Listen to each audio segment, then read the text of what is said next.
Welcome to episode number 61 of the Speaking Podcast. You can find all our episodes on speakingpodcast.com. We're also on YouTube. The last few episodes have been on YouTube along with this one. And you can find our other podcast, Meditation Podcast and Learn Polish Podcast on roycollin.com. Today, my guest is what I call the Master Champions, Cyril Jnr Dim. Welcome. Thank you very much for having me, Roy. You're welcome. So basically, I start off, as always, who's Cyril? Well, I am a public speaker by training. You gave that off. I'm also a student. I come from Zimbabwe, but I'm an international student right now in Wrocław, Poland. I study computer science. As well, I work here. I've kind of established a life here. So I am the computer scientist / student / employee residing in Poland. Okay. And when did you move to Poland? That was about 2 years ago. It was in February of the year 2018. Okay. So you're on today because you have done something I'm assuming nobody else has ever done it. You were in a competition about 2 weeks ago, the Toastmaster competition. There's all different levels. Prior to this, in I think maybe February, there was the Polish one, and you're not fluent in Polish. You came first in that. You had the humorous speech. You came first in that. The international speech competition for the district. You came first in that, which means that you will go forward. Table topics is first as well, I believe, is it? That's correct. And evaluation, that is just incredible. You have to share your secrets with the audience. Thank you. Thank you very much. To be honest, it kind of feels unreal when I think about it now. It's been quite a long journey, I should say. And it's been a cycle, really. Each contest has been a cycle. And I'm thankful for the fact that I gave myself quite a bit of time.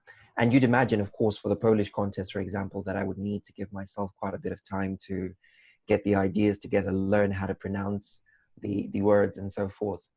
But I guess that was always the beginning step to kind of start working ahead of everyone else.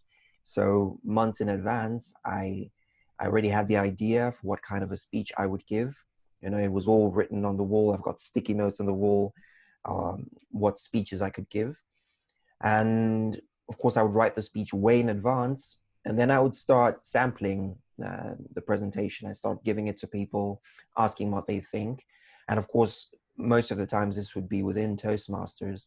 But one of the most effective ways of practicing would be with absolute strangers. And I remember for the Polish speech, I went to a park. It was myself and my girlfriend in a park. And this was before the pandemic. So we would approach people and say, hey, I've got a speech in Polish, but if you haven't figured it out, I probably don't speak that much Polish. Could you listen? Could you give me 7 minutes and just tell me what you think about the speech? And the response was both encouraging and it was very effective, an effective way of measuring myself and knowing just how far I've come along.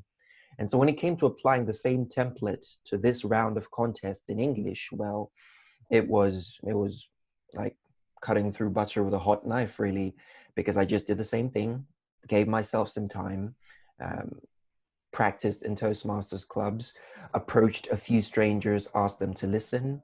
And when the time came, I presented, and I'm really happy that it worked out. That's some serious confidence, just going up to strangers and saying, whether with the Polish or the English one. And would you give them a sheet or something, or would you, how would you kind of gauge? Would you ask them questions afterwards, or would you just let them kind of tell you what they thought when you were finished? Well, actually, we would have it kind of as a conversation, and I wouldn't give them anything. I would just ask them to listen. And instead of doing it the way I would on stage with all the, wild gestures and so forth, I would just look them in the eye and, say it like I would to a friend. And then afterwards I would ask, well, did you pick up what the message is? Is it the kind of message you felt was worth your 7 minutes? And will you remember what I was speaking about 2 weeks down the line? And based on their answers to those questions, I would kind of get the idea of what's working and what's not working. Nice. Very good. Very good. And how many times, say the Polish one, because one of my guests previously was Piotr Timko, and you know, he was the previous district director, and he had done a speech in German and came third. So he was saying that he practiced it 100 times. I'm just wondering, I mean, obviously you've done it a lot, that if you were going not only in clubs, but to, you know, people in a park, do you know how many times you've actually rehearsed it? Well, I would have to honestly say it's upwards of 100 as well, because the way I rehearsed, if I'm going to take you through the process, was I wrote the speech in English and my girlfriend translated it to Polish, and then we moderated the script, because there are a few phrases that I typically say every time I'm trying to speak in Polish. They're not correct, but they're funny and they're uniquely mine. And so we started adding those to the script. And literally, I learned it word by word, then sentence by sentence, then a group of ideas, then a paragraph, 2 paragraphs, 3 paragraphs. I remember it was 5 paragraphs. Then I could finally say the whole thing. And this was before I started trying to manage my stage, see how I would walk about. So it's definitely upwards of 100. I would be brave enough to say close to 150, but it was quite a few times, I should say. And has any foreigner ever won the Polish competition before? Well, I haven't heard of any, if I'm being honest. I didn't really ask when it happened. Again, I was dazed, but I haven't heard of any foreigner who's done this. Oh, brilliant. Okay, so now we go, like, say the table topics, because, you know, I think the journey for the table topics ends, or does it go on to international level as well? That's right. It ends at district level. It's a shame. Yeah, it's a shame that happens. So how do you actually, how have you become so good with the table topics? Well, I've many friends who would say it's important to have an opinion about everything, really, to be able to quickly formulate an opinion. Otherwise, if you don't have an opinion of your own, you're more likely to just be swayed by the opinions of others. And this was training I got from as early as my high school days, really. And I try to use the same pattern of thought when I approach table topics today. And so when it came to table topics, usually I would think of, first of all, what is the first thing that comes to my mind? And I would have to dismiss that, you know, kind of kill your darlings, because if I thought of it, then probably 7 other contestants thought of it as well. So I would always dismiss the first thought. I would think of what else do I think about? And then if I hang on to a second idea, I think of what story in my life relates to that idea. What is the key moment in that story that I can tell within a minute, and, you know, kind of bring people into the fold, as it were. And then so I give the story, I give kind of the link between the story and the table topic. And the easy trick is that repetition helps people remember. So whatever story you began with is what you have to kind of end with. Bring people back to that story and say how it relates to the whole picture. So if you watch the video for my table topics at district level, I started off with the idea of my mum pulling my ear every time I was in a little fight. Made it a bit difficult, but at the end, I also had to say, well, even though my mum would pull my ear, and then I rounded it up again, making the neat little circle. It all gives the idea of you weren't too stressed under pressure, you were composed, you were able to formulate all your ideas and present them neatly within the 2 minutes. Okay, and, like, you know, because you mentioned that you don't go with your first thought, you go with the, you know, your second thought, and you try to plan. So you're allowed, I believe, up to 30 seconds. Do you just stand there, so gathering your thoughts, and then go for it? Do you kind of allow yourself the time? I do. I must say I've learned quite a bit from 2000 world champion of public speaking, Ed Tate, because he's got that signature Tate stare where he stands, he looks at everyone going on to the left, comes back, looks at everyone going on to the right, comes back, and you don't notice it, but by then he's taken about 10 or so seconds. Now in table topics, even though I'm thinking, I try to use that silence in between to create some anticipation for what it is I'm going to say. So I don't make it a giveaway that, what am I going to say?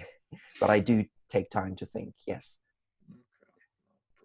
Okay, so the next one is the evaluations, because like I've been at the contests. I know the caliber of the evaluations. So you're obviously very competent in that as well. So you might give some tips how you actually go about evaluating and why you're at such a high level. Right. When it comes to evaluation, I asked myself, well, what would help? What would be helpful to me if I had given a speech? What could someone tell me that would, first of all, make me feel like I have potential for growth, and that, second of all, could confirm to me that my work was not in vain? And really, I just need evidence that someone was listening. When someone can readily quote your speech, it's a testament to the fact that you had their attention. And so I try to apply the same thing in evaluation. I believe the girl who came first in evaluation did that expertly, quoting the speaker directly. In fact, she used his verbiage in her evaluation. It will hit me in the heart. It hit us in the heart. And this is what the speaker was saying over and over again. So it's my first port of call to try and give direct evidence to say, look, I listened, I heard, I felt. And then I try to avoid the more general pieces of feedback, because I believe the more frequently a speaker exposes themselves to a stage, to an audience, things like vocal variety, body language, they will come with time. I don't find it particularly helpful in my case when somebody picks on it every time. I believe it comes with time, but I could pick out the more technical aspects of the speech to say a speaker was trying to achieve this with their speech. How well did they do it? And when you try and comment on the things that are not so general that everybody will say about body language and so forth, I have seen that it kind of puts you a cut above the rest because you were more analytical with the speech. Nice, very good. And like you've come second. Are you going to come back next year to try and claim the gold on that one? I'm not sure yet. I have to say I come from a club where, as speakers, they are fierce. They're incredible. I have to honestly say that I went for district championships in table topics, but believe it or not, I didn't win in my club. The person who won decided not to go, and they allowed me to go. In the Polish championships, I made it all the way, but that's because the other person who was going to compete with me in the club, she couldn't make it for the contest. And so at club level, it was only me. When I look at these people and I imagine having to compete against them again next year, I shiver for sure. But if the opportunity were to present itself, if I wasn't working on anything else in my speaking career, why not? Well, I think it's actually good when you've got that kind of competition in your club, because if you don't, you can get complacent and you can get cocky. Whereas this way you go, the hardest thing for me is probably getting out of my club. So, Absolutely. yeah, we have a similar situation in our club. We've, Andy, he was, because I was last year with the humorous one, and Andy was in the speaking one. So we've got a few people as well, and it's hard to get out of the club level because only one person goes forward, so it doesn't make it that easy. Oh, absolutely. We got this. We got that in our club. Yeah. Yeah. So you've got the humorous speech. So I'm interested in that one as well. So what's your secrets for that? Well, to be honest, the humorous speech, it was an interesting journey. I was a bit lost on how to give a good humorous speech. I'm the kind of speaker who believes that every speech should have some kind of message attached, a powerful message that will change people's lives afterwards. But then I started paying attention to other district champions who won the humorous speech contest. And as well, I spoke to, her name is Naomi from Germany. She was helping me as well.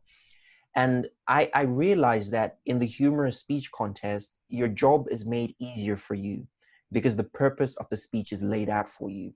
In humorous speech contests, your job is to entertain. You don't necessarily have to change people's lives. Your job for those 7 minutes is to entertain. And so that was the first port of call. I had a speech that detailed how I learned how to swim. And I was playing on that stereotype where people of color don't know how to swim. And I thought, if I'm going to make fun of someone, I should make fun of myself, because that's the best kind of humor, when you make people laugh at your expense. But then the first version of the speech had the message. And the turning point was at division level because I gave the speech, I was happy with it, but I will never forget the person who came third. They gave a speech about needing approval, or how we seek approval at various stages of our lives. The connection he had with the audience was something to envy. They were singing what he was singing way after the speech. In fact, today you can't sing Let It Go without people thinking of that speech. Now, of course, I believe that I came and I attacked him from the delivery point of view. But when it came to the connection he had, I was in awe. And I said, well, I have a humorous speech. I need to do what he did. If I can do that in my speech and have the delivery, then I can be confident that the contest is going to be mine. So the first thing I did, of course, was to kind of trim off the life-changing message and to kind of keep the speech related to entertaining my crowd. And then I put more emphasis on me being the fool, me losing out. And I honestly explored how I felt at different points in the speech, because it's really funny as well that in the speech, I don't know how to swim, but I have a friend who would make fun of me if he knew. So I don't tell him. And then the second time, I don't know how to swim, but I want to impress a girl. And I made the feelings there quite clear. And in the end, I feel, and I saw the comments afterwards, people were like, I was crying. I almost spilled my coffee. And I was like, this is what I was aiming for. So the secret really with a humorous speech is, I would say, the purpose is laid out for you. Entertain. The easiest humor is when it's at your expense. So those things about you that, you feel are a bit silly to share with people, a humorous speech contest is the best platform to be ridiculous, because people may laugh, but they will appreciate your sincerity in sharing that part of you that is ridiculous, as it were. So it's 7 minutes where you just open yourself up and say, well, this is who I am. This is what I did. It's not exactly intelligent, but it's the truth of the story. Oh, very good. I remember, I'm not sure, was it about 2 years ago? Because there was nobody in one of the clubs I was in. There was only two of us that wanted to go forward. And it was when there was four in the areas, so two people would go forward. So I entered both Polish and English for the table topics and the speaking. It's tiring when you've got four. And I mean, like at your level, did you find it taking a lot out of you? Absolutely. I feel, before the contest, I was hyping myself up. I told myself, I can do this. I can do this. It's going to be four back to back. I'm going to be fine. But I remember after table topics, sitting down and asking myself, what have I gotten myself into? Just the mental toll it takes on you it's incredible. I really have to give credit to those people who compete at district level, because I have to say there's some measure of familiarity at the levels below, because at club level, that's your family, these guys, you see them every week. Area level, you see them so often. Yeah. Division level, it's still the same area. But at district level, there's that level of, I don't know how they do it where they're from. I don't know how they do it where they're from. Am I going to fit in? Am I going to stand out? And I felt that in a 2-minute speech. So really, when it came time for the humorous speech, I really needed to take some time out for myself to just sit down, to zero myself. And I remember I'd been rehearsing that speech for weeks. I knew it back to front. But I took the script again, I sat down, I read it word for word, and I had to tell myself, well, why am I giving this speech? Why is it important? I had to remind myself of all the people who had pushed me along the way, because in that moment, the pressure of it, the pressure of 4 contests against the best of 5 countries, I must say I felt it. I really felt it. And like when you're writing the speech, do you have notes then that you're going to, flip the head or twist the hand, or exact movements you're going to make during the speech? Well, something I learned from Naomi, Naomi I mentioned earlier on, it should be like a conversation, especially when it's online. Because yes, there are 100 and something participants, but really it boils down to one person and one machine. And all of them need to feel like they're being spoken to. And in this conversation we're having, for example, I didn't rehearse how I'm going to use my hands and so forth. If I did, I might be inauthentic to you, Roy. I might seem plastic. And I had to remind myself that, especially in this contest where it's one person and their machine, I tried to keep it conversational, which entailed that the gestures, the head movements, and all that had to be as organic as possible. Granted, there were a few moments where feedback suggested that I be more expressive. For example, when I say everyone, a few people said, come on, prove to us, everyone, everyone. And so if you watch the recording, there is the moment where I say everyone. That was directly from the feedback. So in answer to your question, yes and no. At the core, it was me being me. But after a few rehearsals, I had to add a few instances of expressive body language to make the message easier to relate to. No, brilliant, brilliant. And because last year, I don't know, you were in 2 competitions last year, I believe. Yeah, you were, because I remember seeing you there. And I think you second and third or so. Like, it takes a lot to go through the whole process again, because it's a lot of work. I got to not district, division this time, and you know, because you fall at the last hurdle, but each time, because you just never know, you know, you just don't know who's going to compete. You don't know, will something happen, you know. Like mine, the only time, it was a 7-hour competition, and the only time my computer crashed was halfway through my speech.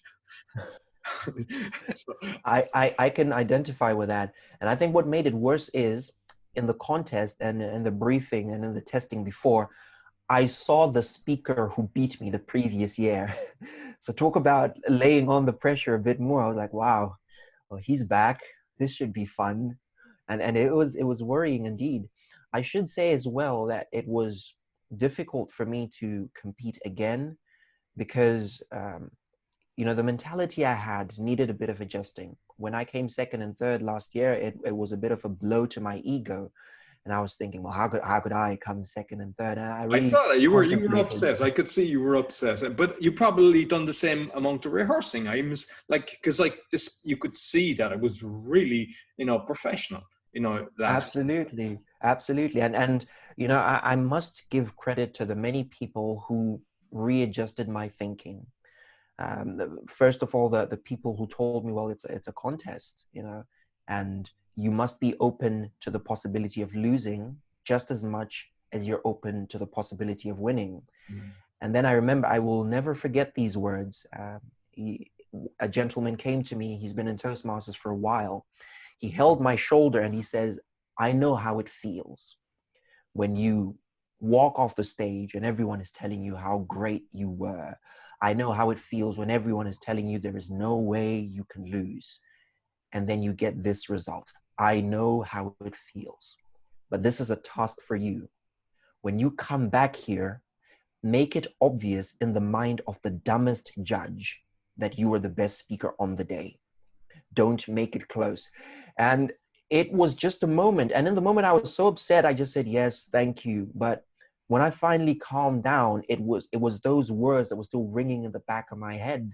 And really it was those words that were with me at every sentence in the speech where I was like, well, does this make the speech more powerful?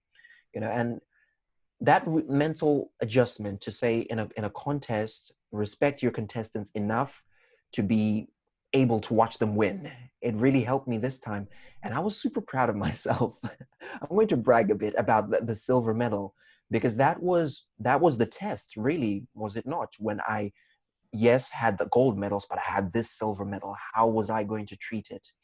And if I learned anything from last year, it was to be happy for the winner, to take notes what the winner did right, you know, and to remember how they did it. It was a good learning curve for me this time around when it didn't happen for me in the evaluation. Beautiful. I love that. No, but yeah, excellent. And not sure of what you thought of, because obviously when we're in the district final last year, there's, I don't know, 200, 400, whatever amount of people, and they're all looking at you, they're all laughing and everything. When you're doing it online, most of the screens are turned off. I assume for the final they did the same, so you're just seeing the timer. I know for me, I'm not sure for you, but for me, at one level, I don't know, was it the area, the timer was laughing away, and it was kind of an encouragement, and it got me going. But the next time, you could see the guy was stressed, and he was just sitting there, and I was throwing jokes, and he's the only person I'm seeing, and he's just like that. Did you have anything similar, or what was your thoughts on with nobody kind of looking at you? Well, when I was rehearsing, people would have their cameras on. And I must say, I felt that, especially when I threw my banger. I'm like, now laugh, come on, who's laughing? And it would be worrying, really. Some people would laugh, some would not. And when the camera is off, it's a really different ball game, I should say. But it really tested me along what I said earlier on about humor, about being open to being ridiculous. Because what I told myself and what I asked myself was, well, Cyril, how do you behave in the shower? And I said, well, I sing, I have concerts, I have speeches, I have revolutions. That's me in the shower. And I know I have neighbors. They can't see me, but I can't see their reaction. Does it make me any less ridiculous in the shower? Well, absolutely not. And I told myself, well, try and apply that to this scenario where you can't see people. Make this your own little shower. And I'm sorry for giving you that mental picture, Roy. But I said, be in your own little shower, be ridiculous, and act as if nobody is watching, because that's when you can be your truest self. I must say, that's when we are our truest selves, when people aren't watching.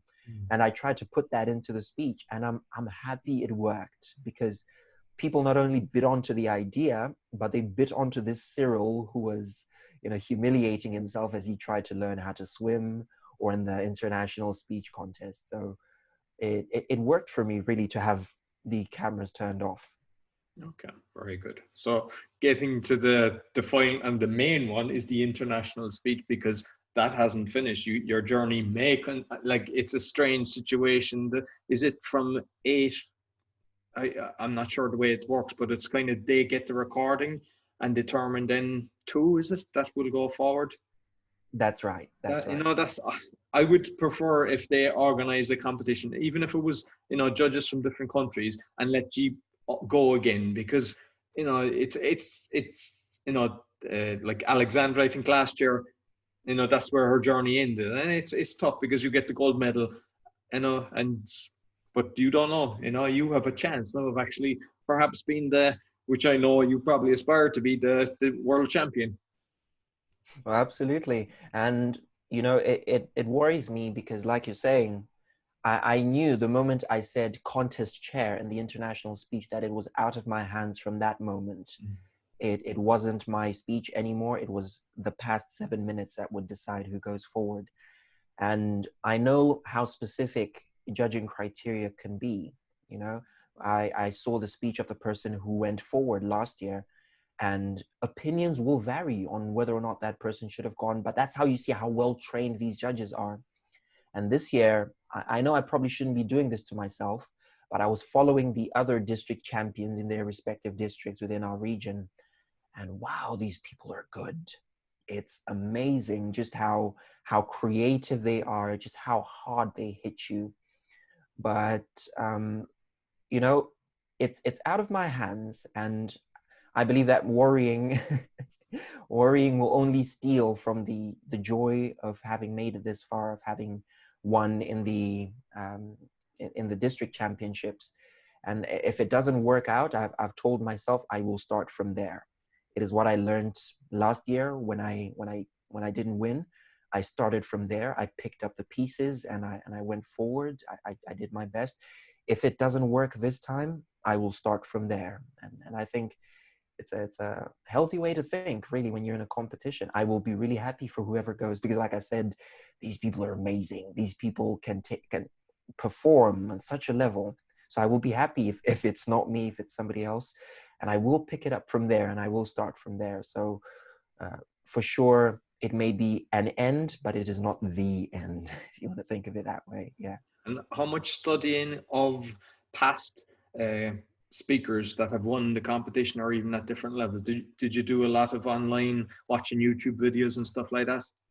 Absolutely. I dug around quite a bit, and I tried to find not only the videos of them on the international stage, because that's them at their best. I tried to find if they have any club speeches, because they're not in a contest. There's not as much pressure. I try to find what they do recurrently. I try to observe patterns. But this, again, is a lot like table topics for me, because when I watch them, of course, I learn what works. but I also learn what not to do, because I don't want to be a replica of another world champion. So each time a world champion does something, you know, I remove it from the list of things I can do, because I want to do something different. And when it finally happens, in the words of that wise man last year, it needs to be obvious that I did it uniquely, that I did it powerfully, and, you know, that it's a speech that will last. So yes, I have extensively dug into the world champions. I really can't pick out who my favorite is.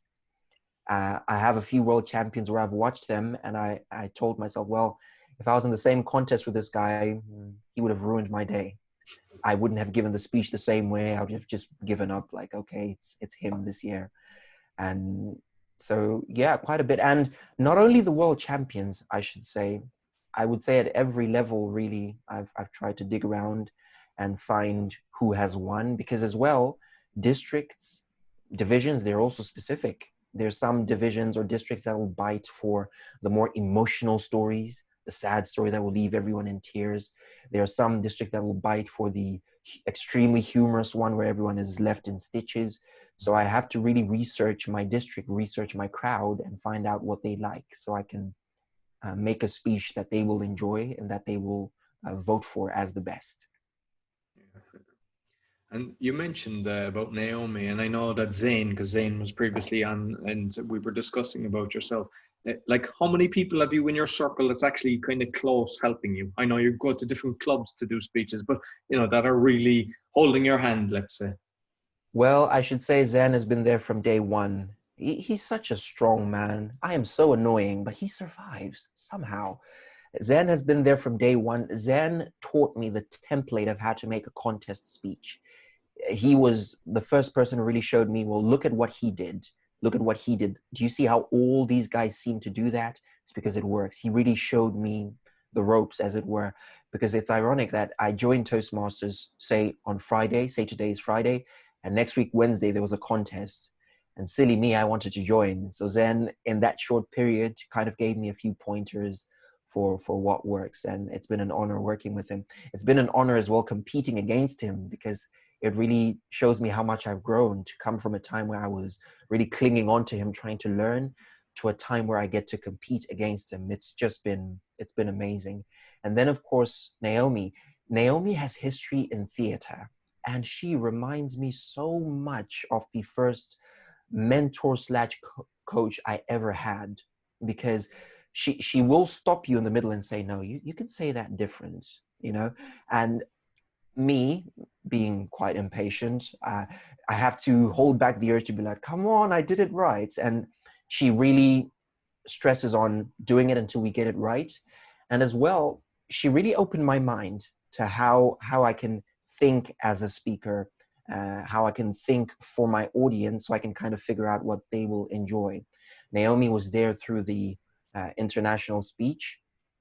She was there from the old version of the humorous speech. She listened to both when they were still raw. We worked on them, and she gave me a few pointers.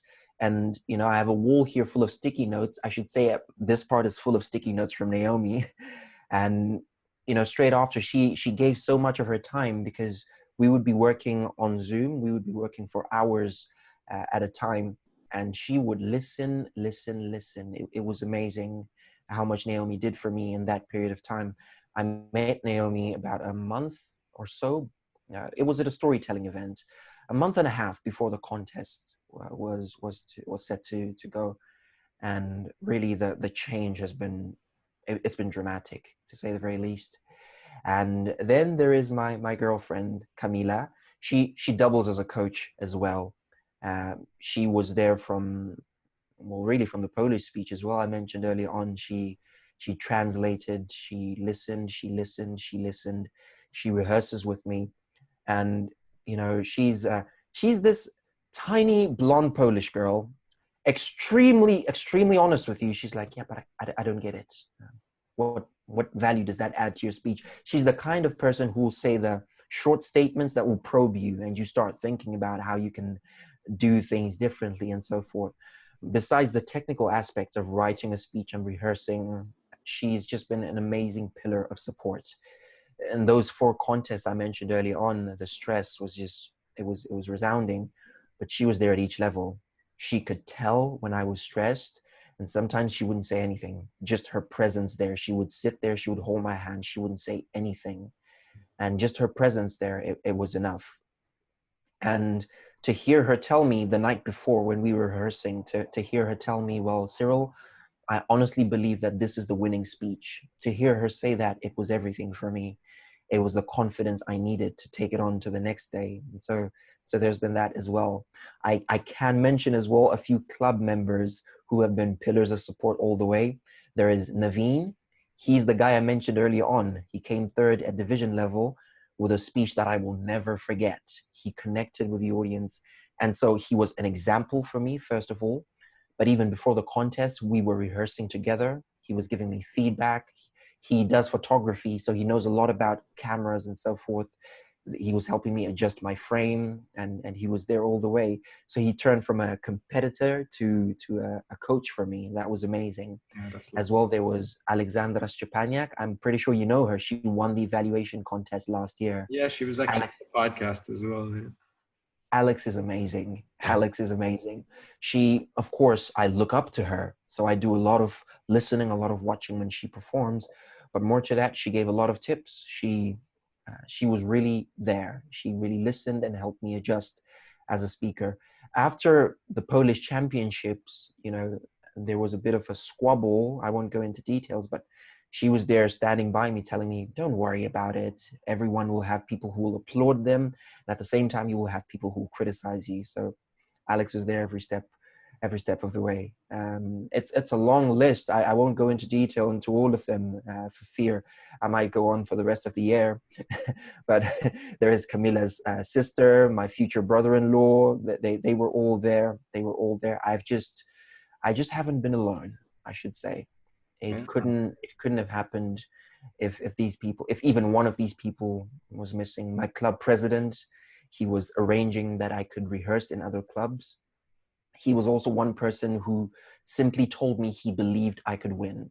Hearing that from a president, a club president, it was everything for me as well. So it all came together, and this team just came together to make the moment happen for us. It was a team effort for sure.